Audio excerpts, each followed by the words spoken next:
Assalamualaikum warahmatullahi wabarakatuh. Waalaikumsalam warahmatullahi wabarakatuh. Ya, selamat pagi teman-teman semuanya. Selamat pagi. Perkenalkan, di sini dengan Ibu Ratu yang akan mengajak kalian ngobrol bareng, terus sharing bareng gitu ya. Ya. Nah, biar kita makin akrab gitu kan. Kalau boleh tahu ini sudah pada kenal belum satu sama lain? Gimana kalau kita main game terus aja sambil kenalan gitu ya? Oke. Jadi kita main game namanya lanjut kata ya. Jadi kalian bisa setiap orang menyebutkan satu kata di mana awalan kata tersebut akhir huruf terakhir dari kata yang disebutkan teman terakhir. Boleh dikasih contoh nggak? Boleh. Contoh ya, misalkan kayak ini kan apa pertama, misalkan menyebutkan kata mangga. Nah, mangga huruf terakhirnya apa? A. Berarti orang satunya menyebutkan kata yang huruf awalnya A. Dengan mangga, berarti lanjut dengan apel. Terus kan makanya misalkan leci. Nah, tapi biar makin kita kasih tepuk-tepuk ya. Jadi kayak mangga, leci, apel gitu ya. Ini ada satu hubungan atau bebas? Gimana mau sepakat kita? Mau bebas? Bebas saja. Bebas. Oke, bebas ya. Ini yang menentukan kata pertamanya saya. Oke. Silahkan dimulai dari orang pertama ya. Sudah siap semuanya? Nanti ibu nggak ikut ya, silahkan dari mas nanti langsung lanjut gambarnya. Udah saya nggak ikut. Ini terus sampai lanjut gambarnya. Oke. Saya punya kata-kata kelas, kata kelas. Oke. 1, 2, 3.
Saya jadwal nih teman-teman terkait durasi ngobrol kita kali ini. Gimana kalau kita sepakati durasinya 30 menit gitu, apakah teman-teman sepakat?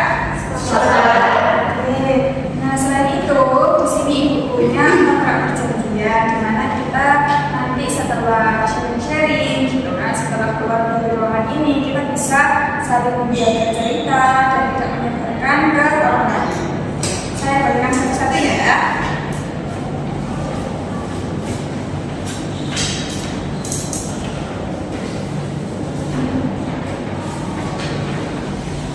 Oke. Nah, disitu kan sudah tertulis terkait janji gitu ya. Gimana kalau kita bacakan bersama-sama ya? Nanti ibu yang awal membaca, terus nanti diikuti sama teman-teman. Bisa? Bisa. Oke.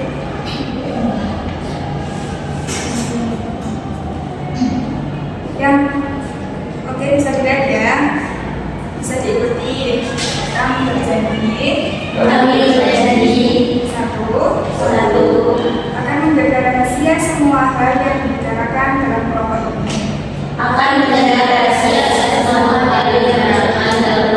ini. Dua, tidak menyebarkan cerita siapapun keluar kelompok.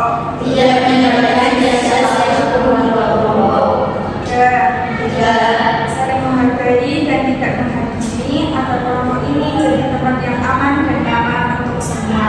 Saling menghargai dan tidak menghakimi agar kelompok ini jadi tempat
menggunakan itu ya. Jadi nanti ibu akan memberikan suatu bacaan di mana semoga itu bisa relate dengan permasalahan yang kita alami. Nah, dari cerita itu kita bisa mencontoh apa sih pelajaran yang baik yang bisa kita contoh dan kita praktekkan ke dalam kehidupan sehari-hari. Gimana teman-teman? Apakah mau? Nah,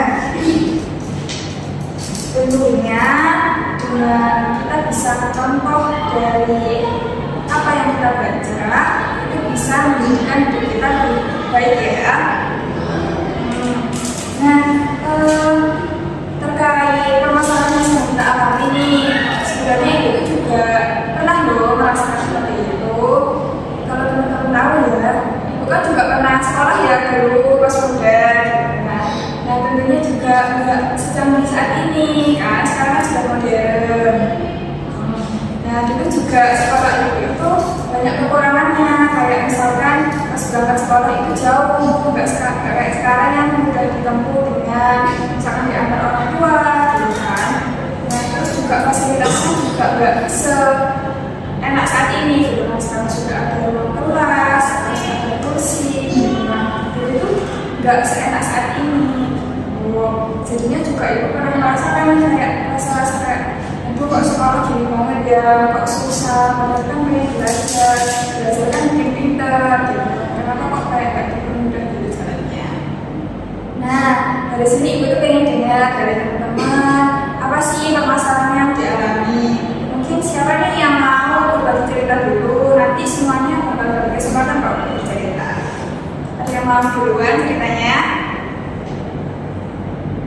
Yaudah, kayaknya mbak-mbak ya ini senyum-senyum deh. Boleh dong cerita dulu. Oke, baik, terima kasih ya Ibu. Iya. Jadi saya itu punya permasalahan tentang misalnya kalau bekerja di negara atas visi saya. Jadi saya itu mungkin kalau kebetulan tuh orang dari saya itu agak gimana gitu. Jadi kalau mungkin saya itu ada masalah visi saya atau gimana, atau mungkin juga itu tidak seperti yang lain gitu sih. Jadi Mbak Syifa ya, ini tuh mengalami kayak insecure gitu terhadap penampilan fisik gitu kan atau gitu.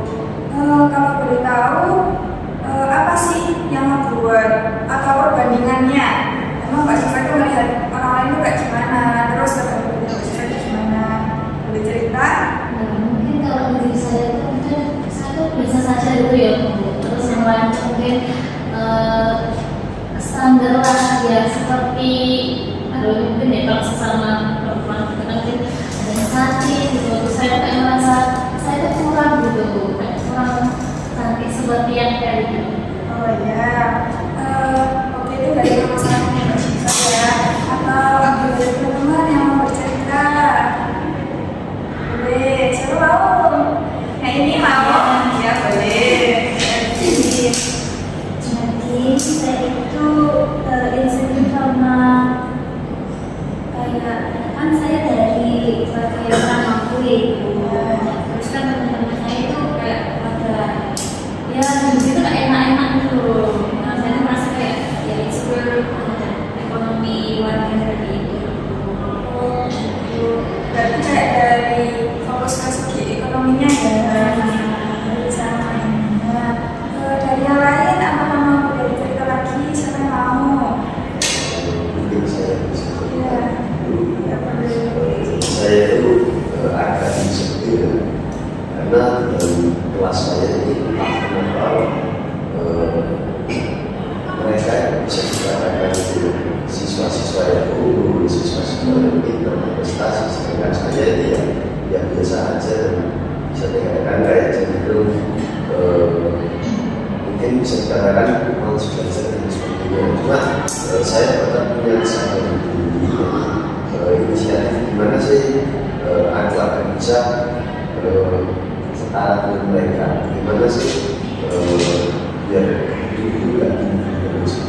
Ya, baik. Sebelumnya luar biasa sekali ya, Mas Imam ini juga dari insecure terhadap teman, gitu ya, juga masih punya kesadaran tinggi, itu juga sudah luar biasa. Nah, mungkin dari antara ini tiga bapak ini ada yang mau bercerita? Ya boleh.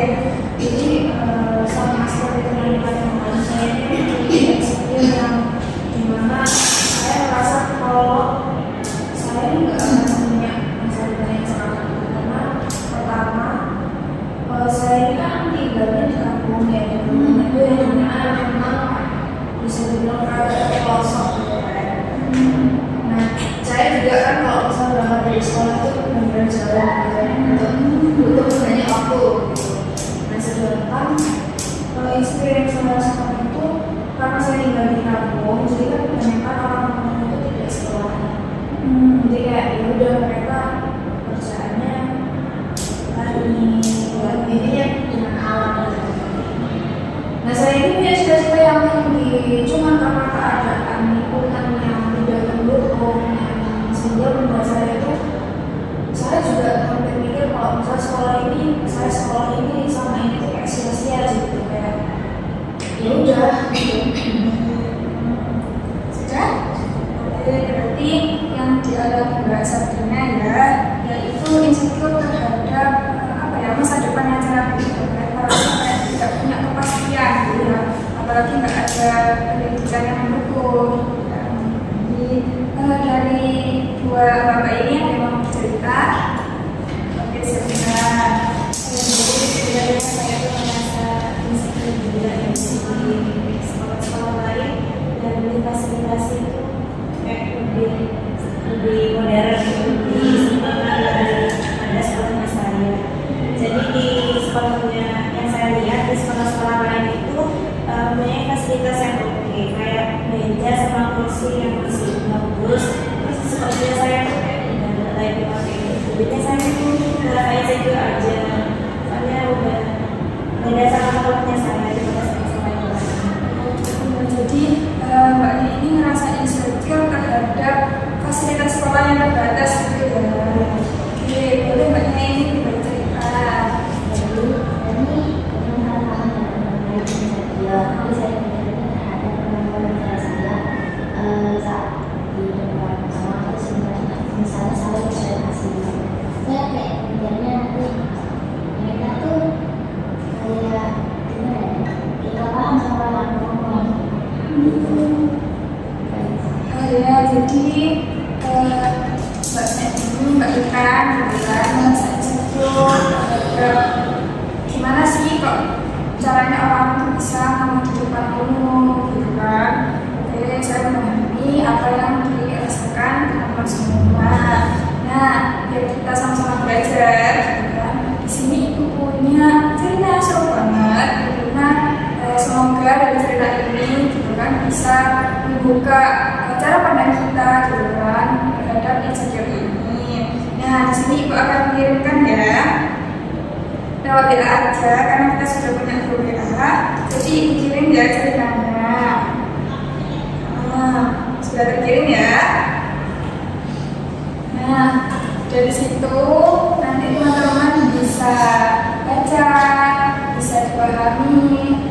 Lihat pertemuan selanjutnya bisa banget kita bahas, kita sharing-sharing ada apa sih ceritanya itu, bagian asyiknya gimana, serunya gimana, nanti kita bisa bahas. Gimana? Teman-teman siap baca? Siap. Oke, kita ketemu di pertemuan selanjutnya ya.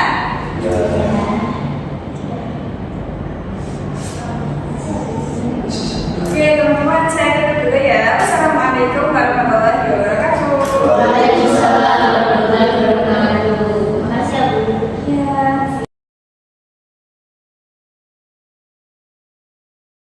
Assalamualaikum warahmatullahi wabarakatuh. Waalaikumsalam warahmatullahi wabarakatuh. Baik teman-teman, bertemu lagi di pagi hari ini ya. Terima kasih karena telah datang. Terima kasih telah menikmati berjanji kita sebelumnya, yaitu pertemuan kesekian kalinya. Nah, gimana teman-teman terakhir ibu kan memberikan suatu kisah gitu kan? Apakah teman-teman sudah membacanya? Sudah memahami? Sudah. Nah, di sini ibu pengen tahu nih, apakah ada mungkin enggak semuanya, mungkin kayak sebagian atau ya dari cerita itu ada yang sama gitu, ada terkait dengan permasalahan yang teman-teman alami. Apakah ada yang mau bercerita? Teman-teman dulu. Saya juga bisa karena ketika saya baca novel yang saya lihat dulu yang itu nggak salah ada anak yang namanya karya di mana dia ini sering kaku dengan teman-teman yang kan terkadang itu minder kok ini yang teman-teman itu sedangkan aku kok biasa saja, sekarang kok tidak bisa berprestasi. Terus dari sini juga bisa jika ini merasa tidak percaya diri karena dari lingkungannya di sekitarnya itu teman-temannya kok jauh di atas dia seperti itu.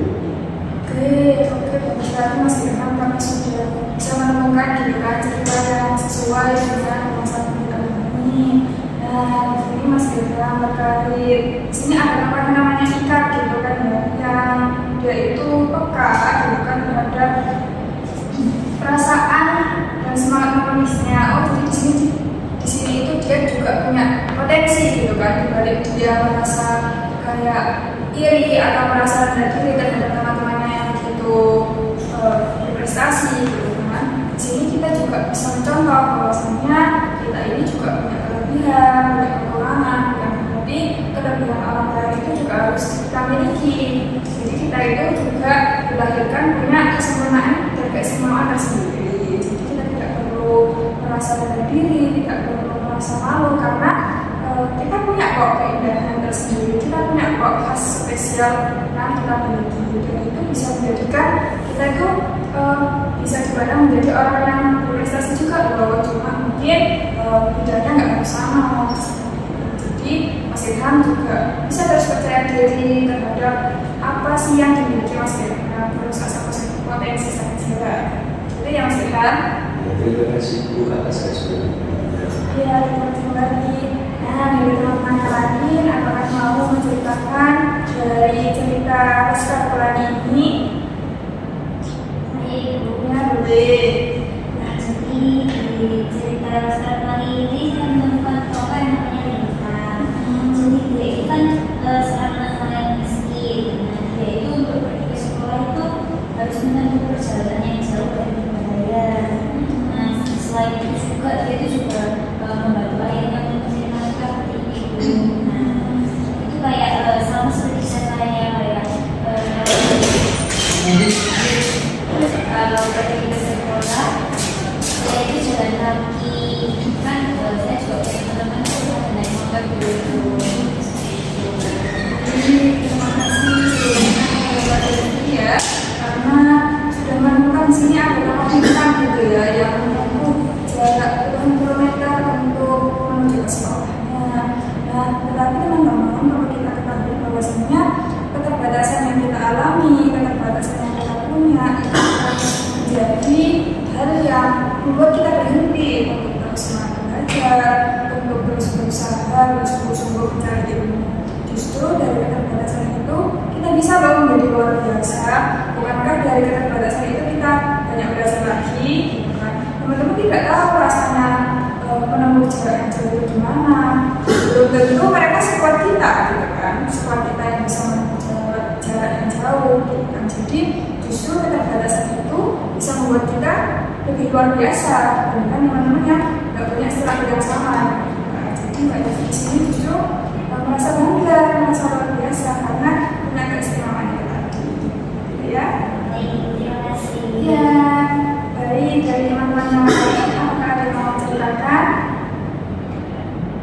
Mungkin saya itu dari kesalahan saya yang menurut saya jelaskan itu, saya menemukan ada satu yang mungkin senasib dulu ya sama saya, yaitu ada siswa SD Muhammadiyah mengenakan pakaian seadanya. Berbeda dengan siswa PM 5 yang lebih terapi dan modern. Mungkin siswa SD Muhammadiyah ini itu iri yang tidak percaya diri karena tidak menggunakan seragam yang selayaknya sekolah. Oke, jadi di sini sama banget ya dengan kondisi yang dialami Eva. Teman-teman, perlu kita ketahui bahwasanya perihal pakaian, perihal penampilan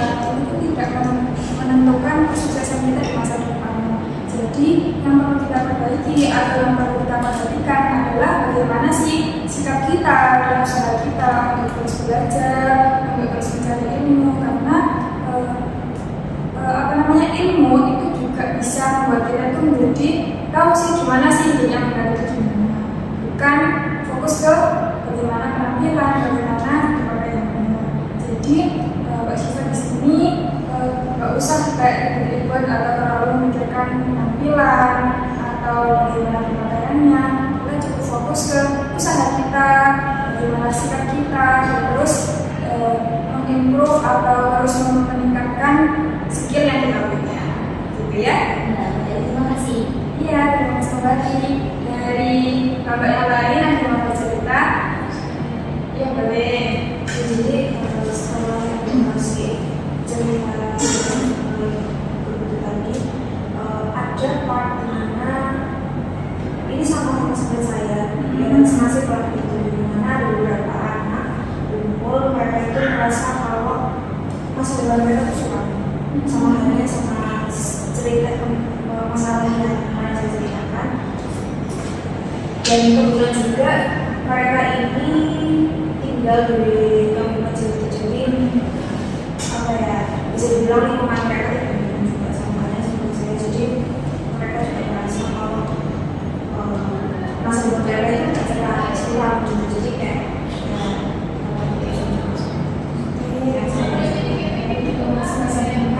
sama banget ya, seperti di cerita Saya di sini. sini kita pakai bahasa.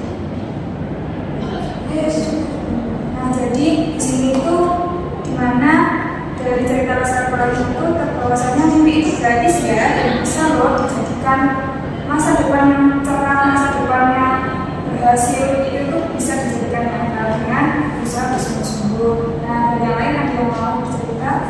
oke, seperti jadi setelah saya baca film Laskar Pelangi ini ada sekolah yang masuk sama saya. Sini sekolah Muhammadiyah ini sangat sederhana, kan gara-gara kurang fasilitas sampai mau tutup dan kurang difasilitasi dia mau hampir tutup gitu. Baik, terima kasih Mbak Ira karena sudah membaca. Nah, di sini kan mengatakan bahwasanya meskipun sekolah mereka itu sangat sederhana, kan, tetapi semuanya itu luar biasa, kan. Jadi bukan fasilitas yang membuat kita berprestasi, yang membuat kita sukses, tapi juga potensi kita. Jadi kita harus belajar yang sungguh-sungguh, bukan karena kita pintar itu tidak ditentukan dari tempatnya, ya. Iya, baik dari Mbak Ina. Jadi setelah saya baca yang film itu, saya melihat ternyata ada orang yang sama seperti saya, atau saya sama seperti mereka. Jadi di cerita itu mereka ada satu klien yang harus mengikuti lomba tradisional. Nah, itu mereka tuh memiliki tekanan saat melakukan tampil atau ada penyelenggaraan. Nah, saat mereka tampil itu mereka kalau merasa cemas atau takut tidak bisa tampil dengan baik. Terima kasih Mbak Ina karena sudah menemukan cerita yang sesuai, gitu kan. Nah, di sini bahwasanya kita perlu bahwasanya kita tidak bawa orang karena dari ketakutan itu adalah awal keberanian, gitu kan. Jadi itu adalah proses yang wajar yang perlu kita jalani aja, karena nanti itu juga akan berhasil kalau kita untuk menyelesaikan masalah itu. Ya, nah teman-teman, terima kasih semua. Bahwasanya kita bisa belajar dari cerita Laskar Pelangi ini, apapun masalah diri atau insecure yang dialami oleh tokoh-tokohnya di dalam Laskar Pelangi itu kan juga sesuai sama permasalahannya teman-teman, gitu kan. Nah, itu bisa kita contoh juga, dan kita kan sudah menemukan bagaimana sih menyelesaikan permasalahan yang kita alami, gitu kan. Kalau misalkan teman-teman ada yang mau disampaikan lagi atau ada yang belum atau merasa belum selesai masalahnya, bisa banget disampaikan. Nah, dari refleksi kita tadi ini, apakah teman-teman sudah merasa sudah menemukan kok solusinya dari insecure saya, atau ada yang mau disampaikan dari kegagalannya? Teman-teman Sudah ya. terima kasih. Berarti insya Allah sudah selesai ya permasalahan kita tidak perlu melaksanakan itu lagi. Baik, saya kira